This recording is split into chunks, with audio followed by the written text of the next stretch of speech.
नमः शिवाय। नमस्कार दोस्तों, आज मैं आपके लिए सोम प्रदोष व्रत कथा, विधि और उसका महत्व लेकर आई हूँ। तो आइए पहले हम विधि और महत्व देखते हैं। प्रदोष का अर्थ है रात्रि का शुभ आरंभ। इस व्रत के पूजन का विधान इसी समय होता है, इसलिए इसे प्रदोष व्रत कहते हैं। यह व्रत शुक्ल पक्ष और कृष्ण पक्ष की त्रयोदशी को किया जाता है। इसका उद्देश्य संतान की कामना है। इस व्रत को स्त्री पुरुष दोनों ही कर सकते हैं। इस व्रत के उपासक देव भगवान शंकर हैं।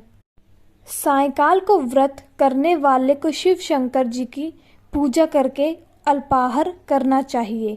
कृष्ण पक्ष का शनि प्रदोष विषय पुण्यदायी होता है। शंकर जी का दिन सोमवार है। इस दिन पड़ने वाले प्रदोष सोम प्रदोष कहलाता है। प्रदोष व्रत के लिए श्रावण के प्रत्येक सोमवार का विशेष महत्व है। तो आइए अब हम प्रारंभ करते हैं।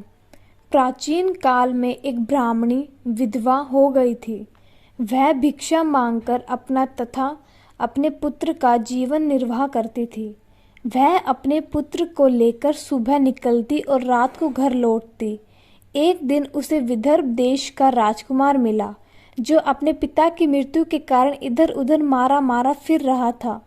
ब्राह्मणी को राजकुमार पर दया आ गई और उसे अपने साथ घर ले आई। उसने उसे पुत्रवत पाला। एक दिन वह दोनों बालकों को लेकर शांडिल्य ऋषि के आश्रम में गई। ऋषि से भगवान शंकर के पूजन की विधि जानकर वह प्रदोष व्रत करने लगी। एक दिन दोनों बालक वन में घूम रहे थे। उन्होंने वहाँ गंधर्व कन्याओं को क्रीड़ा करते देखा। ब्राह्मण कुमार तो घर लौट आया, परंतु राजकुमार अशुमति नामक गंधर्व कन्या से बात करने लगा। वह देर से घर लौटा। दूसरे दिन भी उसी स्थान पर राजकुमार पहुंच गया।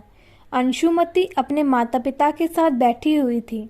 माता पिता ने राजकुमार से कहा कि भगवान शंकर की आज्ञा से अंशुमति का विवाह तुम्हारे साथ करेंगे।